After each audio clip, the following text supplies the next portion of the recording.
ಈಗ ಸೋಷಿಯಲ್ ಮೀಡಿಯಾದಲ್ಲಿ ವೈರಲ್ ಆಗುವಂಥ ಒಂದಷ್ಟು ಜನರನ್ನು ತಗೊಂಡಾಗ ಕೊಲಾಬ್ರೇಷನ್ ಅಂತ ಹೇಳಿ ಒಬ್ರು ಇನ್ನೊಬ್ರ ಜೊತೆ ರೀಲ್ಸ್ ಮಾಡೋದು ಇದೆಲ್ಲ ಇರುತ್ತೆ.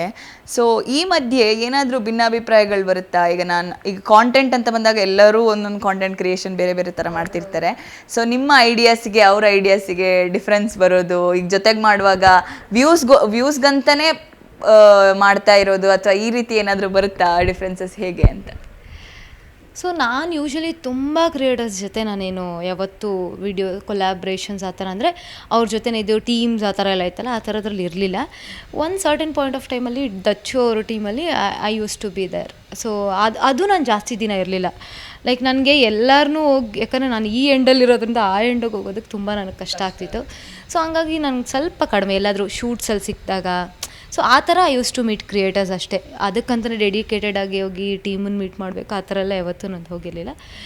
ಬಟ್ ಐ ಫೀಲ್ ಸಮ್ವಾಟ್ ಅಂದರೆ ಸ್ವಲ್ಪ ಫೇಮಸ್ ಇರೋರು ಆ ಥರ ಎಲ್ಲ ಇದ್ದರೆ ಐ ನೆವರ್ ಬೀನ್, ಅಂದರೆ ನೆಗೆಟಿವ್ ಆಗಿ ನಾನು ಯಾವತ್ತೂ ಪೋಟ್ರೆ ಆಗಿಲ್ಲ ಇನ್ಸ್ಟಾಗ್ರಾಮಲ್ಲಿ ಆಗಿರ್ಬೋದೆಲ್ಲ. ಸೊ ಹಾಗಾಗಿ ತುಂಬ ಫೇಮಸ್ ಇರೋರು ಎಲ್ಲರೂ ಅಂದರೆ ಅವರಿಂದ ನಮಗೆ ಫೇಮ್ ಬರ್ಬಿಡುತ್ತೇನೋ, ಅವರಿಂದ ನಮಗೆ ವ್ಯೂಸ್ ಬರುತ್ತೇನೋ, ಆ ಥರ ಒಂದು ಫೀಲಿಂಗ್ ಅವರಲ್ಲಿ ಇರೋದು ನಾನು ನೋಡಿದ್ದೀನಿ.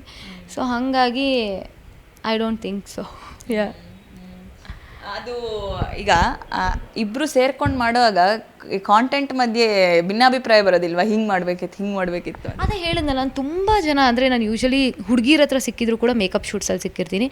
ಅಲ್ಲಿ ಬರೀ ಈ ಸಾಂಗ್ಸ್ಗಳು ರೀಲ್ಸ್ ಮಾಡಿದ್ದೀನಿ.